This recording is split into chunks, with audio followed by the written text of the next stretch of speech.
Hi guys, I am Mr. Hitesh Ronak. I am going to tell you the name of my institute, Ronak English Classes. My dear students, you are most welcome on my YouTube channel, Ronak English Classes. I am kindly request my dear students, please subscribe my YouTube channel, Ronak English Classes, and don't forget comment and share. Today is the first class, and I am to teach you how and when did English come. My dear students, if you want to speak English fluently, first of all, you join my class and you can speak English fluently with anybody. And so, my dear friends, आज मैं बताने वाला हूं कि English का निर्माण कब, कहां और कैसे हुआ है, ठीक है ना। तो सबसे पहले ये टॉपिक बहुत इंपॉर्टेंट है और मेरा चैनल का नाम है रौनक इंग्लिश क्लासेज। यह एक बल्ब की तरह है जो आपके जीवन में हमेशा प्रकाश डालता रहेगा। सो माय डियर फ्रेंड्स, आज हम लोग बात करते हैं न्यू पॉइंट, इंग्लिश का निर्माण कब, कहां और कैसे हुआ है। देख लेते हैं। सबसे पहले लिखेंगे यहां पर इंडो यूरोपियन। क्या लिखेंगे जी? Indo European, ROPEAN, Indo European. सबसे पहले हम लोग लिखेंगे इंडो यूरोपियन। सबसे पहले इंडो यूरोपियन एक देश आया। क्या है जी? देश आया। इसे 6 गो देश निकला। कौ देश निकला हुआ? 6 गो।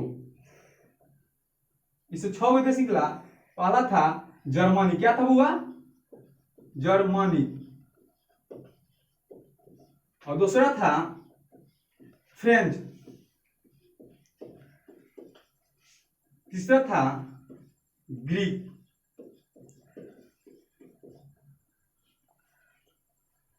और चौथा था लैटिन। एंड पांचवा था बॉल्टो स्टेवी। एंड छठा था संस्कृत एंड फारसन। So my dear students, now I am going to tell the new turning point, Indo-European। तो इंडो-यूरोपियन एक देश है। क्या हुआ? एक देश है। उसके बाद में इंडो-यूरोपियन से 6 गो देश निकला। कौ देश निकला जी? 6 गो। पहला था जर्मनी, दूसरा था फ्रेंच, तीसरा था ग्रीक और चौथा था लैटिन और पांचवा क्या था हुआ? बॉल्टोस्टेविक एंड छठा था संस्कृत एंड पारसन। तो यह सबसे पहले इंडो यूरोपियन देश से 6 गो देश निकला। कौ देश निकला हुआ? 6 गो। उसके बाद में हम चलते हैं, ब्रेक करते हैं जर्मनी को। किसको ब्रेक करते हैं जी? जर्मनी को। GERMANIC। जर्मनी को जब हम ब्रेक करते हैं तो वो इससे निकला। क्या हुआ? इससे निकला वेस्ट जर्मनी। क्या निकला जी? West Germany. क्या निकला हुआ? West Germany. क्या निकला जी?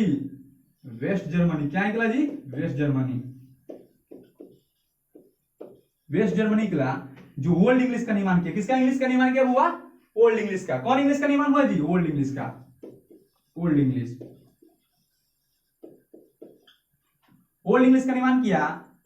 कब किया जी? 449 में। कब किया जी? 449 में हुआ। सबसे पहले आप लोग इसको थोड़ा एक बार समझ लीजिए। इंडो यूरोपियन एक देश है। क्या है जी? एक देश है जिससे 6 गो देश निकला। पहला था जर्मनी, दूसरा था फ्रांस, तीसरा था ग्रीक, चौथा था लैटिन और पांचवा था बॉल्टोस्टेविक एंड छठा था संस्कृत में पारसन। उसके बाद जब जर्मनी को ब्रेक किया गया, क्या किया गया हुआ? जर्मनी को जब ब्रेक किया गया तो निकला वेस्ट जर्मनी। क्या निकला हुआ? वेस्ट जर्मनी, जिससे ओल्ड इंग्लिश का निर्माण हुआ। ओल्ड इंग्लिश निकला। कौन निकला हुआ? ओल्ड इंग्लिश 449 में। इसके बाद में हम लोग देखते हैं उसके अंदर संस्कृत और पारसन को ब्रेक किया गया। किसको किया गया जी? संस्कृत एंड पारसन को। वो इस बहुत इंपॉर्टेंट पॉइंट है। आप लोग थोड़ा इसको लिख लीजिए। 1 मिनट का टाइम दिया जाता है, इसको आप लोग लिख लीजिए। उसके बाद में हम चलते हैं। उसके बाद में हम लोग चलते हैं संस्कृत और पारसन की ओर। किसके पास हुआ? संस्कृत और पारसन के बाद।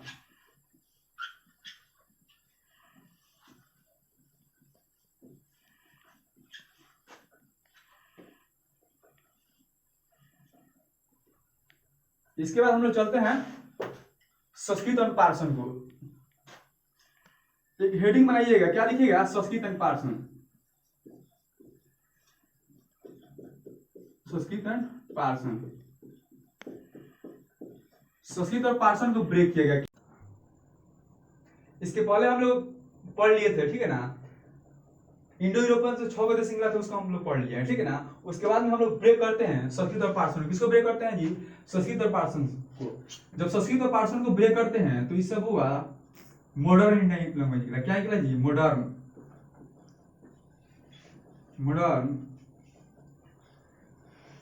India language, modern India language निकला। इससे वो हुआ 3 गो भाषा का निर्माण हुआ। कितना भाषा का हुआ? 3 गो।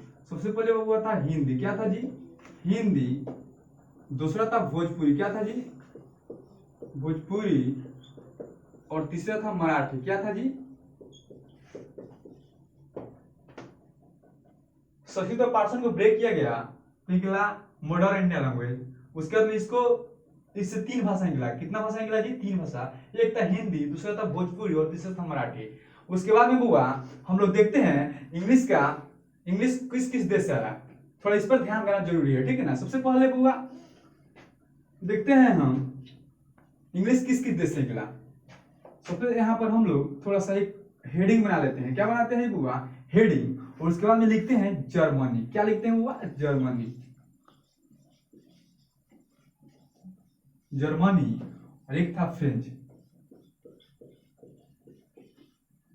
जर्मनी और फ्रेंच के, जर्मनी के लोगों को वो क्या बोला जाता है जी? कबीला। क्या बोला जाता है जी?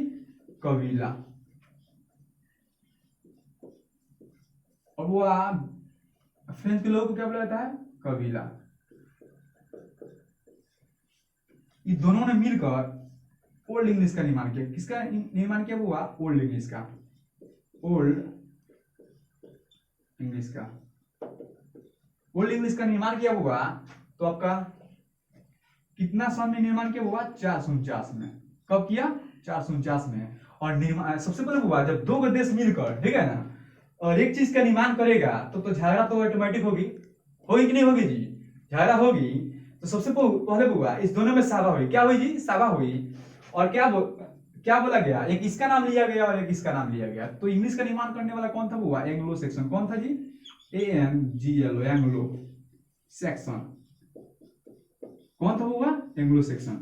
तो so my dear student, this turning point is very important for you and you will try to understand, and I am going to next turning point.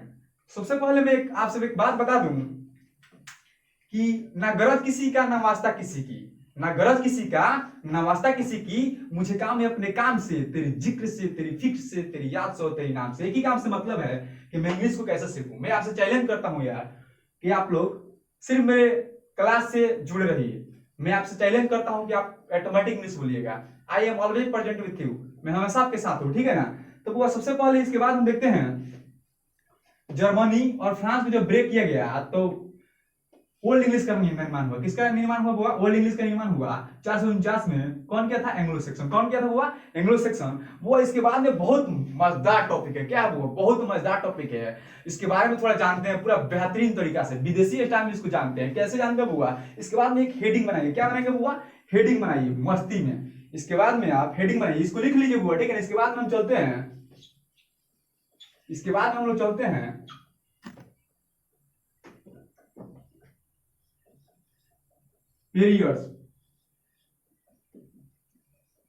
periods of the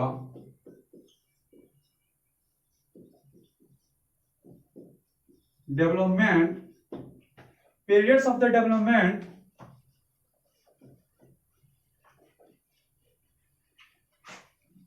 of English language.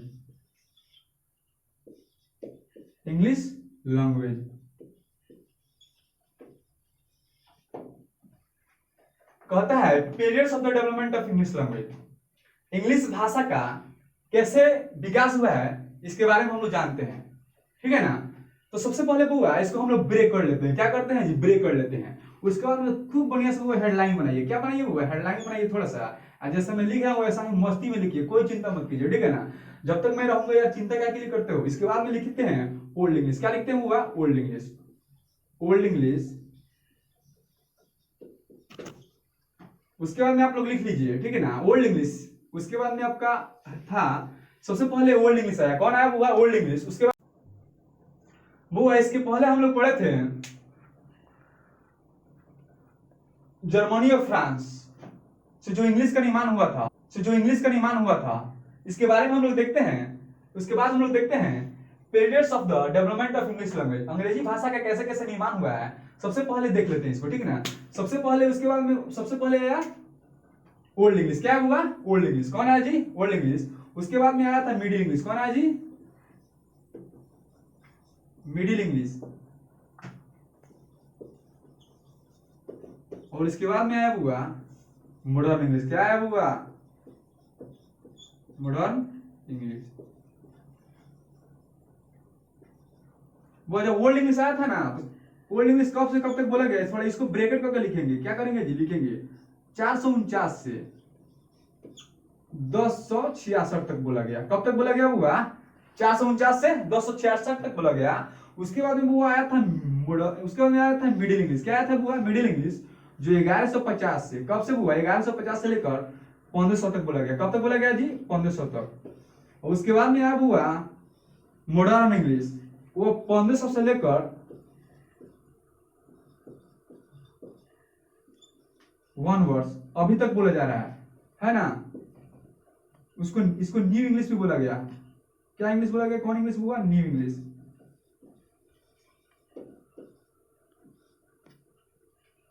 तो वो इसको आप लोग लिख लीजिए, ठीक है ना। बहुत ही इंपॉर्टेंट टॉपिक है। सबसे पहले जब होता है periods of the development of English language, सबसे पहले है ओल्ड इंग्लिश 449 से लेकर 1066 तक बोला गया। उसके बाद में मिडिल इंग्लिश जो 1150 से लेकर 1500 तक बोला गया। वो उसके बाद में आया था मॉडर्न इंग्लिश जो 1500 से लेकर 1 वर्ष मैंने अभी तक बोला जा रहा है, ठीक है ना। उसके बाद में वो हम लोग देखेंगे। क्या देखेंगे? बहुत ही इंपॉर्टेंट टॉपिक है जो आप लोग थोड़ा सा पूरा ध्यान से समझिए इसको, ठीक है। उसके बाद में हम लोग देख लेते हैं वो, इसको आप लोग लिख लीजिए। आप लोग 1 मिनट के लिए टाइम दिया जा रहा है, इसको लिख लीजिए। उसके बाद हम देखते हैं इसको हम अब मिटा रहे हैं, ठीक है ना। वो इसको आप लोग लिख लीजिए। उसके बाद में हम देख लेते हैं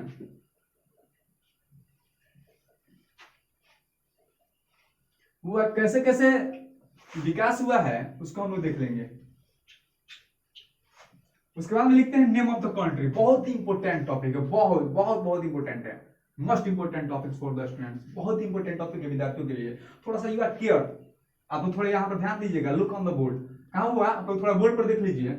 कहता है हुआ सबसे पहले एक हेडलाइन और बनाइए, ठीक है ना। लिखिए नेम ऑफ द कंट्री। क्या लिखिए हुआ? लिखिए name of the country. Name of the country. Name of the country लिखकर हेडलाइन बनाइएगा और इसको थोड़ा सा हेडलाइन कर दीजिए, लाइनिंग बनाइए इसको, ठीक है ना। मस्ती में पढ़िए नेम ऑफ द कंट्री। थोड़ा इसको हम लोग पढ़ते हैं। वो सबसे पहले है ना, हम एक एक पॉइंट को पूरा तोड़ ताड़ के पढ़ाएंगे, ठीक है ना। आप लोग से मैं रिक्वेस्ट करता हूं मेरा पर वीडियो को, ठीक है ना, आप लोग पूरा care by care part by part करके देखिए। और आपको इंग्लिश नहीं आता है तो फिर मुझसे पूछिए कि हाँ रितेश सर। उसके बाद में पूछिए, पहले देखिए, पहले ध्यान दीजिए। नेम ऑफ द कंट्री सबसे पहले हुआ नेम ऑफ द कंट्री। सबसे पहले कौन देश बना हुआ?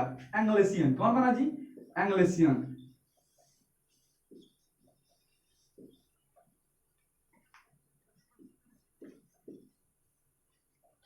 सबसे पहले वो एंग्लेसियन बना। सबसे पहले कौन देश बना था? एंग्लेसियन। उसके बाद में वो बना ग्रेट ब्रिटेन। सबसे पहले एंग्लेसियन है, उसके बाद में एंग्लोलैंड। क्या है हुआ? एंग्लोलैंड। एंग्लेसियन के बाद में आया एंग्लोलैंड। एंग्लोलैंड।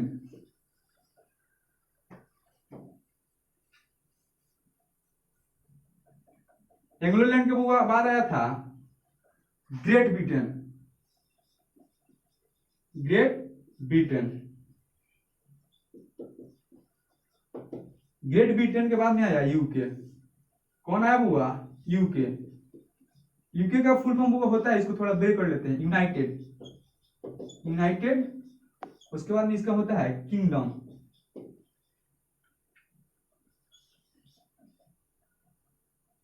किंगडम। किंगडम का वो मतलब होता है राजा या रानी का देश या राज्य, तो राजा या रानी का संयुक्त राज्य। सबसे पहले देखेंगे नेम ऑफ द कंट्री। सबसे पहले आया था एंग्लेसियन। क्या हुआ? एंग्लेसियन। उसके बाद में हुआ कौन देश बना था? एंग्लोलैंड। ANGLOLAND एंग्लोलैंड। उसके बाद बना ग्रेट ब्रिटेन। उसके बाद में बना था यूके। कौन बना हुआ? UK, United kingdom. इसके पहले वो हम लोग पढ़े थे कि सबसे पहले कौन सा देश आया था, नेम ऑफ द कंट्री पढ़ लिए थे। सबसे पहले वो कौन देश आया था, एंग्लेशियन, उसके बाद में आया था एंग्लोलैंड, उसके बाद में आया था ग्रेट ब्रिटेन, उसके बाद में आया था यूनाइटेड किंगडम यूके। वो इसके बाद में हम देखते हैं नेम ऑफ द लैंग्वेज, बहुत इंपॉर्टेंट, मजेदार है वो, इसको थोड़ा देखिए। नेम ऑफ द लैंग्वेज क्या हुआ देखेंगे, name of the language, name of the language थोड़ा इसको देख लेंगे। नेम ऑफ द लैंग्वेज को देख लीजिए थोड़ा, बहुत इंपॉर्टेंट है बाबू, ये जानना बहुत जरूरी है। आप लोग इंग्लिश पढ़ते हैं और इंग्लिश के बारे में नहीं जानते हैं, सबसे बड़ी दिक्कत वाली बात है। तो मैं इस प्रॉब्लम को यहीं पर समाप्त करने वाला हूँ। वो जब नेम ऑफ द लैंग्वेज बना, सबसे पहले जब भाषा बना ना, तो सबसे पहले इंग्लिश क्या बना, वो बना इंग्लिश बना, क्या बना इंग्लिश, ENGLISC। जब इंग्लिश बना ना हुआ तो सबसे पहले ENGLISC लिखा गया। क्या लिखा गया हुआ, जब इंग्लिश का निर्माण हुआ था तो सबसे पहले लिखा गया ENGLISC। क्या लिखा गया वो, उसके बाद में लिखा गया, क्या लिखा गया वो, इसके बाद में लिखा गया इंग्लिश। क्या लिखा गया हुआ, इंग्लिश। क्या लिखा गया हुआ, इंग्लिश। जब इंग्लिश बना था तो सबसे पहले ENGLISC लिखा जाता था, और उसके बाद में वो लिखा जाता था, उसके बाद में सही बना ENGLISN। वो उसके बाद में बना था यह इंटरनेशनल लैंग्वेज। क्या बना हुआ, इंटरनेशनल लैंग्वेज। उसके बाद में बना इंटरनेशनल लैंग्वेज। इंटरनेशनल लैंग्वेज के बाद में वो बना था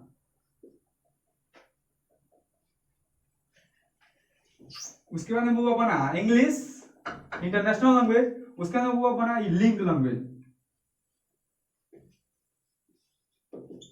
लिंक लैंग्वेज। उसके बाद में वो बना था ग्लोबल लैंग्वेज, ग्लोबल। सबसे पहले इंग्लिश का जब निर्माण हुआ तो सबसे पहले बना ENGLISN। उसके बाद में नेशनल लैंग्वेज, इंटरनेशनल लैंग्वेज। उसके बाद में बना नेशनल लैंग्वेज। उसके बाद में लिंक लैंग्वेज, ग्लोबल लैंग्वेज। उसके बाद में बना था नेशनल लैंग्वेज, नेशनल लैंग्वेज। वही जानना बहुत जरूरी है। सबसे पहले इंग्लिश का निर्माण होगा, इंग्लिश को देख लिए। उसके बाद हम लोग देखते हैं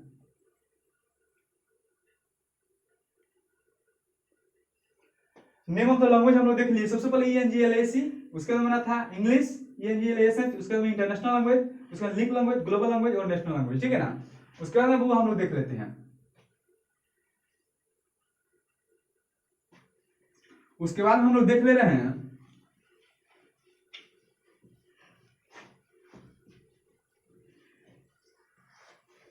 हुआ थोड़ा इसके बारे में ये भी जानना जरूरी है कि इंग्लिश का पिता कौन है। क्या हुआ, इसके बारे में हम लोग जानते हैं। इसके बाद में इंग्लिश के पिता कौन है, तो वो एक हेडलाइन बना लीजिए, ठीक है ना। और एक लिखिए who is the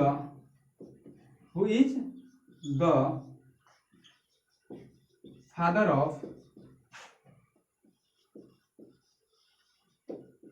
English grammar.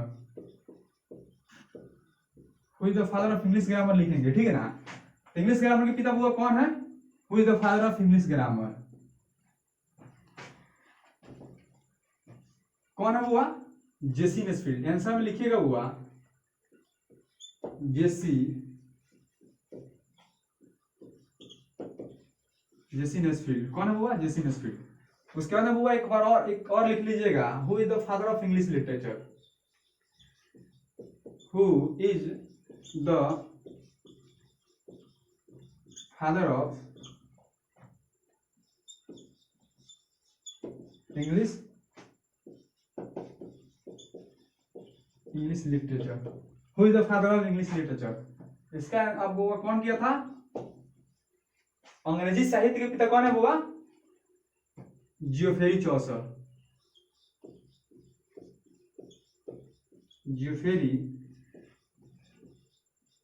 जियोफेरी चौसर। इसको आप एक और माध्यम से इसको लिख सकते हैं, एक और लेटर में GEOFFERY, जियोफेरी चौसर।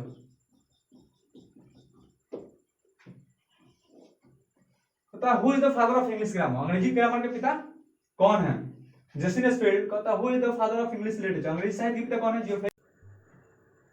मेरे प्यारे students,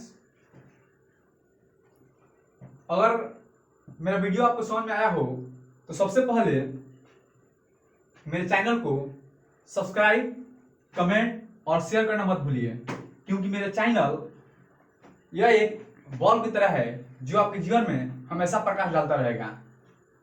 So my dear students, now I am going to tell about a share you noted before. आंखों में मंजिल थी, आंखों में मंजिल थी, गिरे और गिरकर संभलते गए। आंखों में मंजिल थी, गिरे और गिरकर संभलते गए। हवा ने भी बहुत कोशिश की, लेकिन चिराग आंधियों में जलते रहे, लेकिन चिराग आंधियों में जलते रहे। Thank you so much, that's all.